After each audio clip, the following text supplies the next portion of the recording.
In the dry, cracked earth of the African lowveld, a king had fallen. This was not a scene of majestic demise, but a slow, agonizing surrender.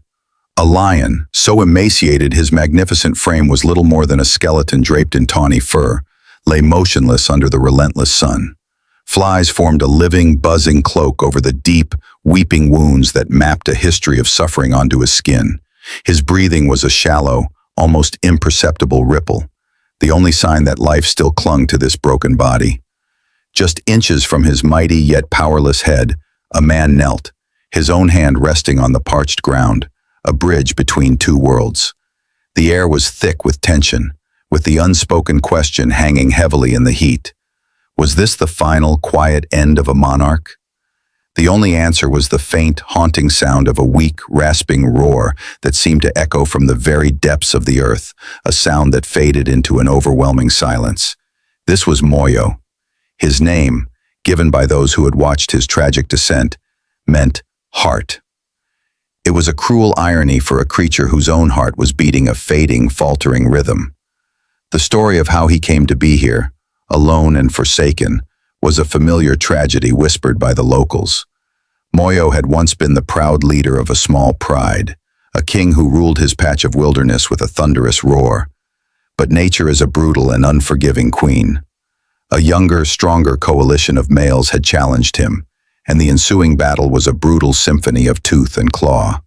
Moyo, outnumbered and outmatched, had fought valiantly, but was ultimately driven from his home, his family, his very identity. Injured, defeated, and desperate, he had strayed dangerously close to human settlements, to farmlands where he was seen not as a fallen king, but as a threat. He was chased, shot at with stones, and forced into ever more barren territory where sustenance was a forgotten dream. And if starvation and injury weren't enough, the shadow of poachers loomed large in the area, men who would see his suffering not as a tragedy, but as an opportunity. Most who knew of his plight had written his epitaph in the dust. They believed he was a ghost already, just waiting for the sun to set on him for the last time. They believed his heart would simply stop. But a handful of people refused to accept that epitaph. A dedicated rescue team, upon hearing the reports, had raced against time to find him. And when they did, the sight that greeted them was worse than they could have imagined. The standard protocol, a tranquilizer dart and swift medical evacuation, was immediately ruled out. His system is too weak, the lead rescuer, a man named Thomas, said, his voice heavy with grim certainty. The sedative would shut down his organs. It would be a death sentence, not a rescue. They were faced with an impossible dilemma: how to save a dying wild predator without being able to safely touch him. And so, the parts, madness and compassion. They would not capture him. They would court him. They would use small amounts of food, not as a trap, but as an offering, a gesture of goodwill. Day by day, they would attempt to close the immense distance between human and lion, building a thread of trust so fragile that a single misstep could sever it forever. It was a gamble that would require infinite patience and unimaginable courage. Thomas made a vow, not just to his team, but to the lion himself. "I will not leave him," he whispered, his eyes fixed on the suffering animal. "I will stay with him every single day until he is strong, or until he draws his last breath. We will do this on his terms." The first days were a brutal test of nerve and will. Moyo's fear was a palpable force, a wall of pure instinct. As Thomas approached, even at 100 yards, a deep, guttural growl would rumble from the lion's chest, a sound that vibrated through the ground and up through the soles of his boots. It was a warning from the ancient wild, a promise of violence. On the third day, Thomas placed a piece of meat closer than before. Moyo lunged, a sudden explosion of desperate strength, his jaws snapping shut on empty air, just feet from where Thomas stood frozen. The message was clear: "I am still a lion. Come closer at your peril." The dangers weren't only from the lion they were trying to save. As darkness fell one evening, the whooping cackles of hyenas pierced the twilight. Scavengers had caught the scent of weakness. Thomas and his team built a large fire and stood guard through the long, tense night, their flashlights cutting beams through the inky blackness, protecting the very predator that would, under any other circumstance, see them as prey. Every offering of food was a high-stakes negotiation. Every step forward felt like walking a tightrope over abyss. Thomas could feel the heat of the lion's breath on the wind, a constant reminder of the razor-thin margin between life and death. Then, on the seventh day, something shifted. The air felt different. Thomas approached with the usual caution, but the expected growl never came. Moyo simply watched him, his great head resting on his paws, his eyes following the man's every move. The aggression had been replaced by a weary, watchful exhaustion. Heart-pounding, Thomas moved slowly, deliberately. He didn't throw the meat. Instead, he knelt down and with an outstretched arm, placed it directly on the ground before him. The distance between man and beast had been reduced to a few feet. The lion sniffed the air, his nostrils flaring. He looked from the food to the man, and then back again. In that prolonged moment, the entire world seemed to hold its breath. Then, Moyo slowly stretched his neck forward and began to eat. As he did, he locked his piercing amber eyes with Thomas's. It wasn't a stare of challenge, but one of acknowledgement. From a distance, felt it too, a seismic shift. The wall had crumbled. The lion had not just accepted the food, he had accepted the hand that offered it. Just as hope began to truly flourish, the skies themselves seemed to conspire against them.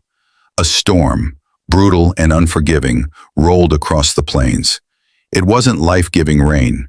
It was a deluge of biblical proportions. Torrents of water washed away their makeshift feeding station, their medical supplies, their tracks, any sign of their presence. When the storm finally passed, the landscape was altered, and Moyo was gone. For 3 agonizing days, the team scoured the area, their hearts sinking with each passing hour. They feared the worst, that the storm had been the final blow, that the hyenas had finally claimed their prize, that their fragile bond had been broken forever. When they finally found him, collapsed in a thicket, their fears were confirmed. He was worse than ever, dehydrated, shivering, and utterly defeated. The progress of weeks had been erased in a matter of days. Thomas knew there were no more protocols left to follow, no more slow and careful plans. It was now or never. He filled a bowl with water and did the unthinkable. He walked directly toward the lion, with no barrier, no distance, nothing between them but faith. This was the moment of truth, the climax of their incredible story. Thomas crouched down, his own body trembling not with fear, but with a desperate hope. Moyo's eyes were half closed, his breath shallow. Gently, so gently, Thomas lifted the lion's massive, weary head. He could feel the sharp prominence of bone beneath the skin. He brought the bowl to Moyo's cracked lips, letting the life-giving water trickle into his mouth. And then it happened. The lion, too weak to drink on his own, didn't pull away. He didn't snarl. Instead, he leaned into the touch. He rested his heavy head in the man's lap, a gesture of ultimate surrender and trust. In that single, breathtaking act, the wild king offered his complete vulnerability to the human who had refused to give up on him. Tears, hot and unchecked, streamed down Thomas's face, cutting tracks through the dust on his cheeks. The camera captured it all, not just the action, but the overwhelming emotion. It was more than a rescue. It was a reconciliation. Moyo, in his utter weakness, understood. He knew. Someone was fighting for him. That moment became the turning point. From that day on, Moyo's recovery, while still slow, was steady. He began to eat voraciously, to gain weight, to heal. Weeks turned into months under the careful watch of the team. The day finally arrived when he was strong enough, not just to survive, but to live again. He was released into a protected reserve, a place of safety where he could live out his days in peace, a king once more. But the story wasn't over. Months later, Thomas returned to the reserve, forgotten, replaced by the wild instincts of a lion living free. He called out his name, his voice barely a whisper on the wind. From a distance, a familiar shape stirred. Moyo lifted his head, sniffed the air, and then began to move. It wasn't a walk, it was a run. He bounded across the plain, his powerful body a testament to the life he had regained, and headed straight for Thomas. He didn't stop until he was close enough to rub his massive head against the man's leg, rumbling with a deep, contented purr, his tail swishing gently like a gigantic domestic cat greeting his oldest friend. This emotional reunion, this unbelievable proof of a bond that transcended species, was captured on film and shared with the world. It went viral, touching millions of hearts across the globe. It was a beacon of hope, a story that proved that compassion is a language every heart understands. Moyo's journey is more than just the tale of one lion's survival.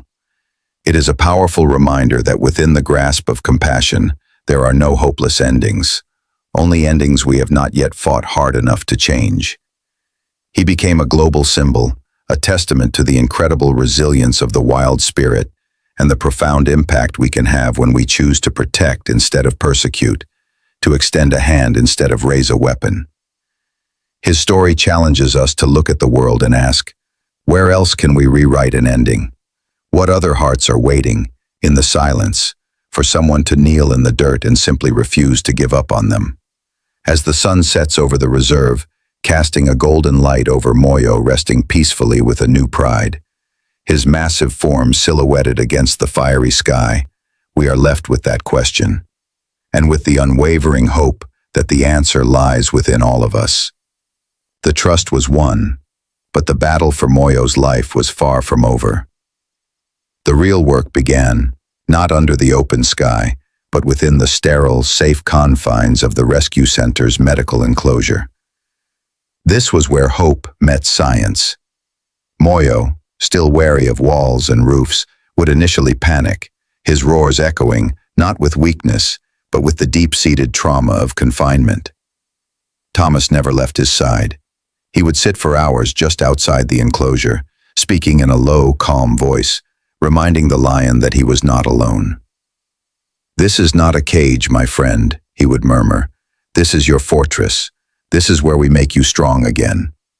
The veterinary team performed minor miracles, cleaning the festering wounds, administering IV fluids to combat severe dehydration, and treating him for parasites that had leached the last remnants of his strength. Every day was a delicate dance of medication, specialized nutrition, and rebuilding shattered trust. The lion who had once flinched at a shadow slowly learned to associate the sounds of humans with food, with healing, with a gentle voice in the darkness. He began to sleep deeply, his body finally able to rest and mend. Time in his life, someone else was standing watch. As Moyo's body healed, a new challenge emerged. A lion is not meant to live behind fences, and his spirit began to chafe against the boundaries of his safety.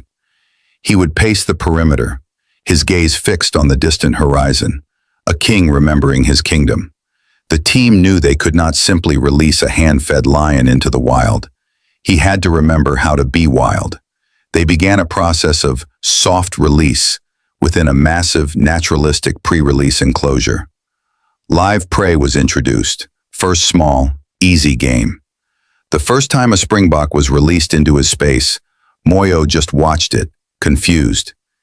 His hunting instincts, dulled by months of being served food, lay dormant. It was a heartbreaking setback, but nature has a way of reawakening itself. Days later, driven by a deep, ancient impulse, he finally stalked and made a kill. It was clumsy, inefficient, but it was his.